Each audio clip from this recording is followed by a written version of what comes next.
Hey everyone, this is the artist review of the KingPad K10 Pro Android tablet that is sold by this company called Vastking, a company that I have not heard of until they contacted me to ask if I wanted to review their tablet. I found out on their website that this tablet actually supports a pressure-sensitive stylus, so I agreed to review this.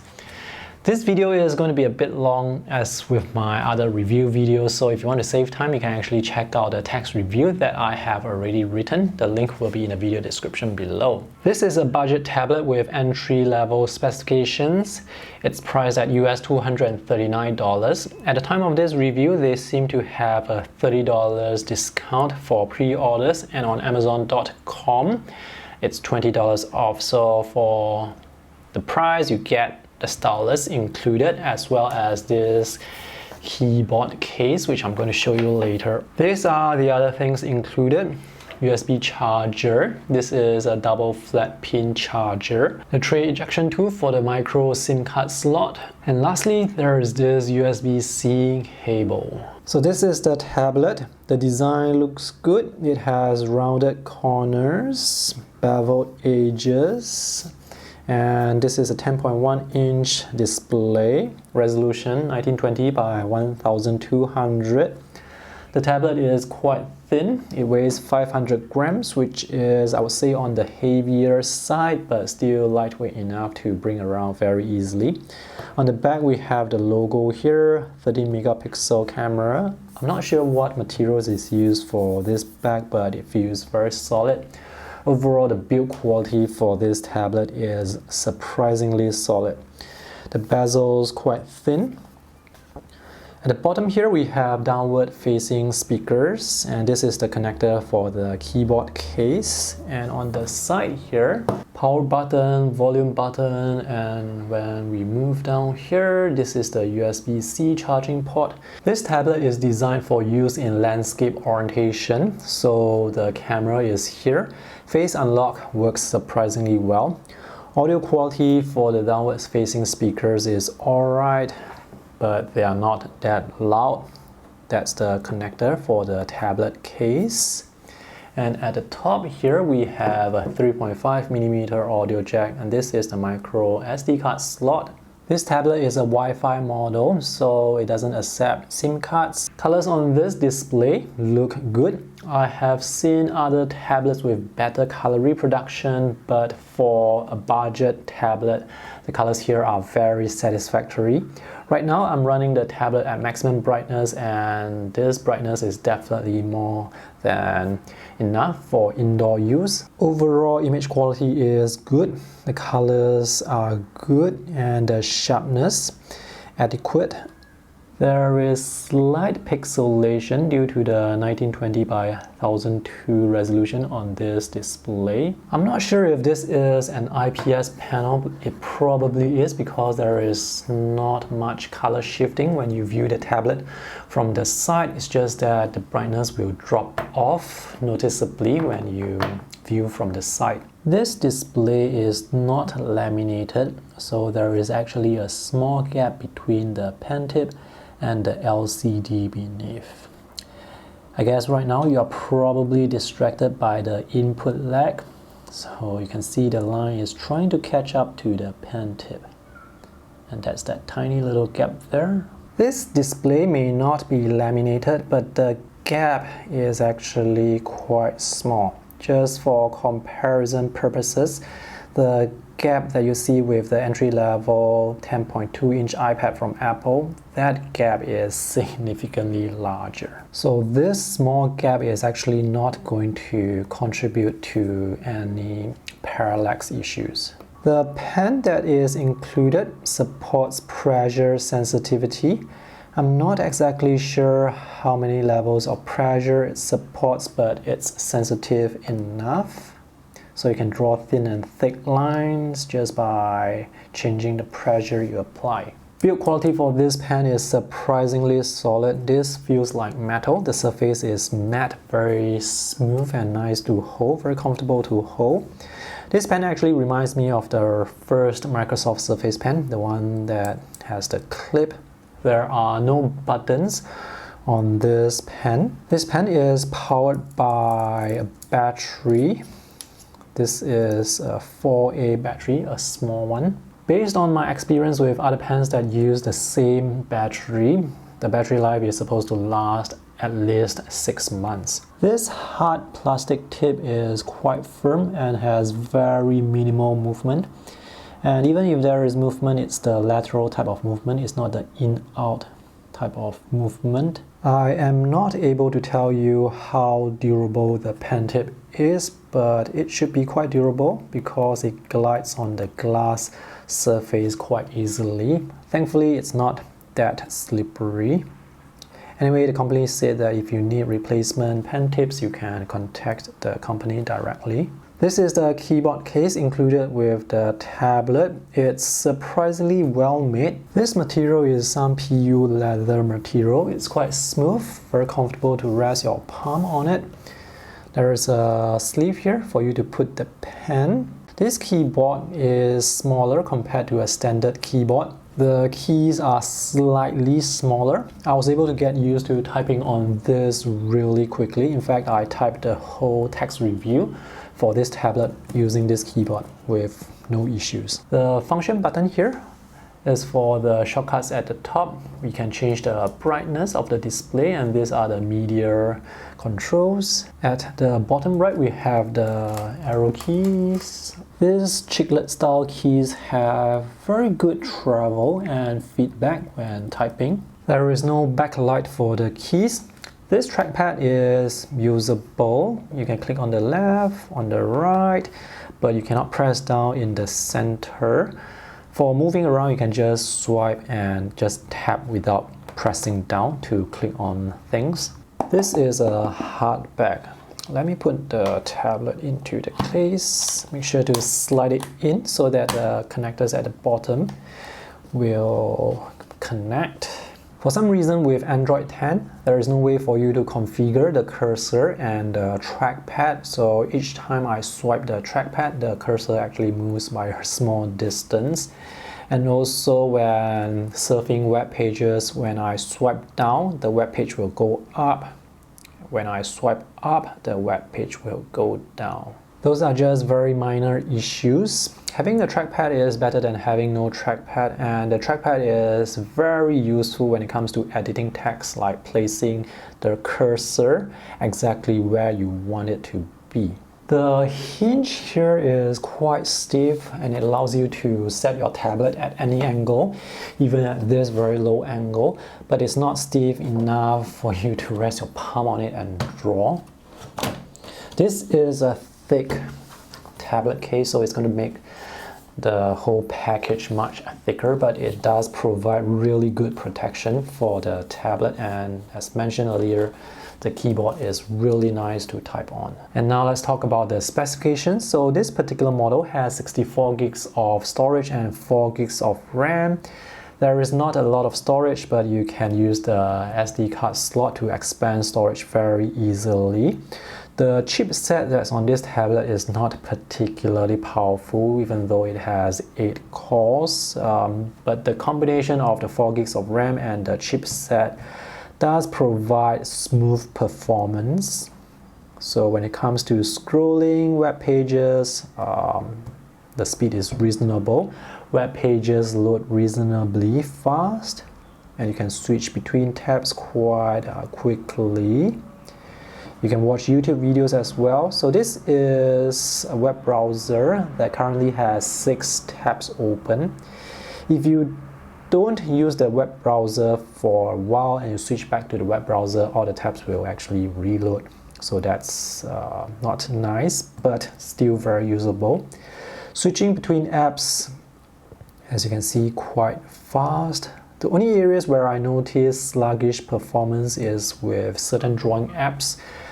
For example, this is Concepts. When I zoom in and out, you can see this sluggish performance. But it really depends on the app that you use. This file or this particular sketch is actually not that complicated. I mean, when I use other tablets and I zoom in and out, the process the animation is very smooth, just that here you can see it's quite sluggish.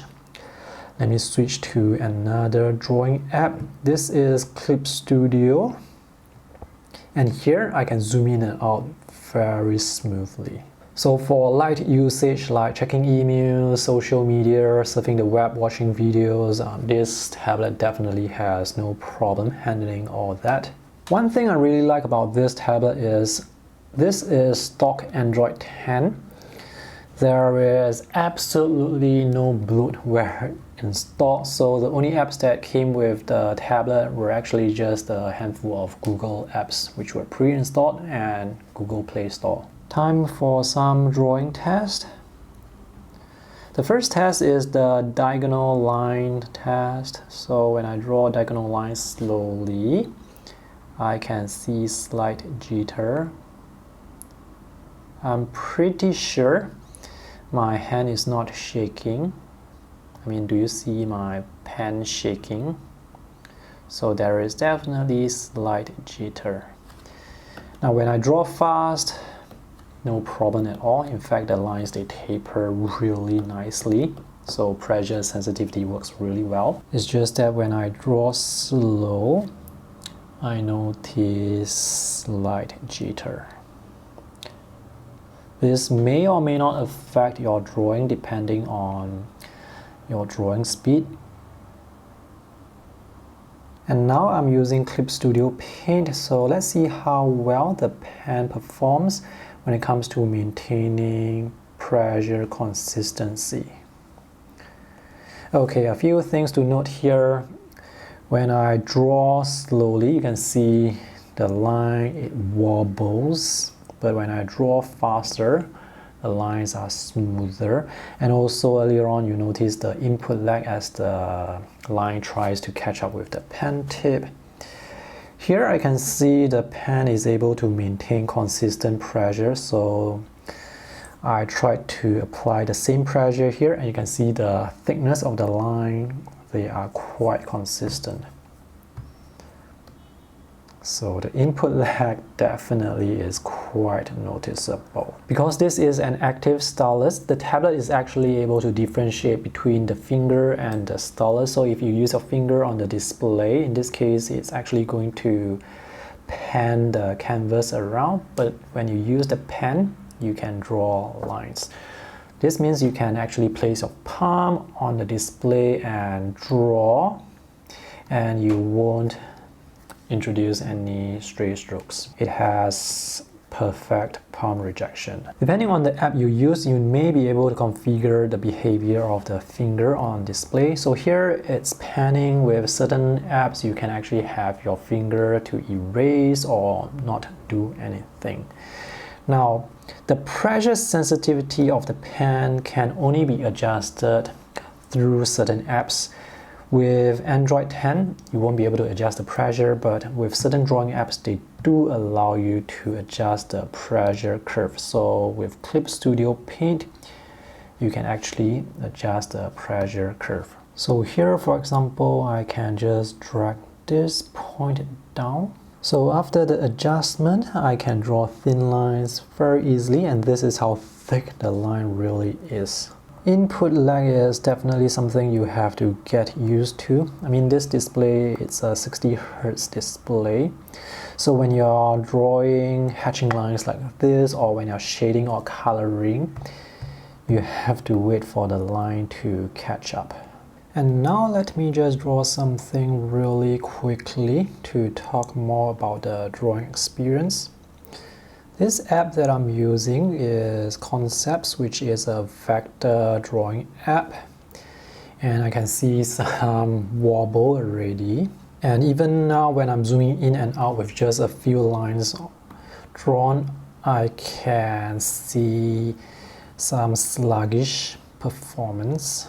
Now usually when it comes to drawing diagonal lines, it's easier to get wobbles, but it seems that when drawing horizontal lines, I am also noticing some line jitter and wobble. And this is with me drawing at moderate speed. So this is one of my favorite apps for drawing.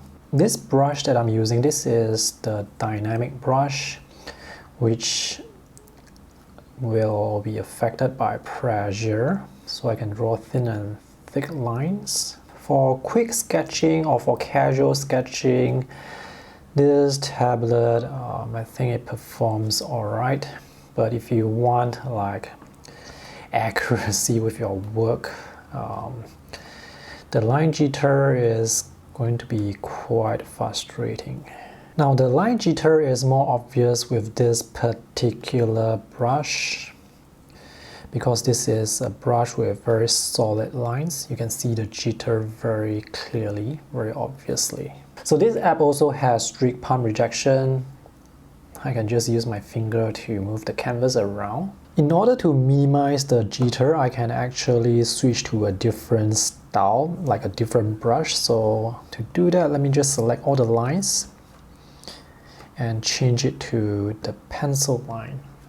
So now you can see the wobble is less obvious. But when I switch it back to the pen line, you can see the wobble is more obvious. This is Vastking Paint Pro, so let's draw the same thing again. Okay, I noticed that I am able to draw the horizontal lines more easily now, as in there is less wobble. Oops, accidentally undo. Okay, so it seems like the drawing performance here is better compared to the drawing performance with concepts. I am able to get straighter lines here. And this is with me again drawing at the usual speed that I draw at. Alright, the drawing performance here, it's noticeably better compared to concepts. I can get the lines to come out just the way I want them to. There is input lag definitely, but I wouldn't say that it's affecting my work, my drawing. And this pen is actually quite accurate. Accurate in the sense that the line will always appear directly beneath the pen tip. And because there are gap between the pen tip and the LCD beneath, it's very small. There is no significant parallax that will affect my work. Let me switch to the eraser button. Because there is no shortcut button, you have to actually use all these buttons here. If you draw slowly, again, you will notice the wobble, but overall the drawing experience here, it's noticeably better compared to concepts. This is just a very quick sketch. Another thing to notice here is the zooming in and out. The animation, it's very fluid. Now I'm using Clip Studio Paint and I've just attached the keyboard case to the tablet. The Android version of Clip Studio is essentially similar to the desktop version, which means you will have access to all the keyboard shortcuts. And to be able to use keyboard shortcuts using this keyboard case is incredibly convenient. It's going to make your drawing process, your workflow more productive. With Clip Studio, the palettes are going to take up a lot of space, and this is not a very big tablet. The drawing area here is actually quite similar to an A5 size sketchbook, just that it's slightly wider, but it's shorter. So if you have the palettes taking up the space, you're going to be left with a much smaller space. But this is still a good size to draw on. With this app, you can actually press the tab button to hide the palettes to get more space to draw. Alright, so here I'm just going to draw something really simple. I'm just going to draw 3D letters. So this pen is, as mentioned, quite accurate. So this allows me to actually join the lines without any gaps. For certain pens that are not accurate, that have parallax or misalignment issues, it's not going to be that easy to join the lines like this without any gaps. Here I can do so very easily, so that's a good thing. And this app also has some input lag, but it's actually not too bad. The input lag is not as obvious compared to on Medibank Paint Pro or on Concepts. Okay, I've just added a new layer and I can drag the layer down here. And now I have the paint bucket tool selected. So let me just fill in the colors. So it's really easy to use Clip Studio Paint on this tablet. The workflow is the same as the desktop app. I've just added another layer and set the layer to multiply, so now I can actually use the paint bucket to click on the sides here to add shadows very easily. And notice as I pan around the canvas, as I zoom in and out, there is a little bit of stutter, but this is noticeably more fluid compared to Concepts app. And if I don't like the shadows, I can Control A, Control X to delete everything using the keyboard. Very convenient. Battery life for this tablet is around 6 hours if you have the display at 100% brightness. You can probably get longer battery life if you have the display brightness lower. The last thing I want to mention is there is actually another model of this KingPad K10. That's the non-pro model. The difference between these two is this one is cheaper, $169 versus $239 US. But this includes the pen and the keyboard case. The keyboard case for this is an optional purchase and it costs US $30. The specification is also slightly different. This has 32 gigs of storage, 3 gigs of RAM. This has 64 gigs of storage, 4 gigs of RAM. I do recommend getting the model with 4 gigs of RAM if you have the budget, because more RAM will make multitasking a more pleasant experience. It's just smoother performance overall.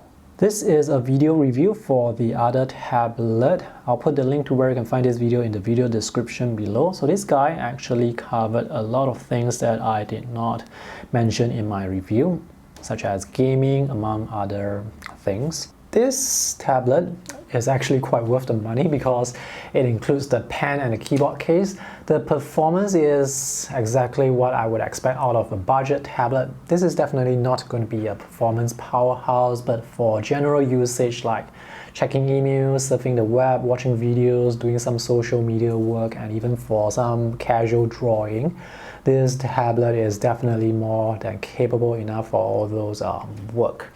The drawing performance will really depend on the apps that you use, so I have no issues with using this tablet for drawing when I use it with Medibank Paint Pro and Clip Studio Paint, which by the way performs really well on this tablet. The things I don't like about this tablet, I wish the audio quality for the speakers, they could be better. And also the input lag, depending on the apps you use, the input lag may be quite noticeable or less noticeable, but the input lag is definitely there. But when it comes to drawing, casual drawing, I'm actually quite satisfied, especially when you consider the price point. Alright, so that's it for this review. I hope it's helpful. See you in the next video. Bye.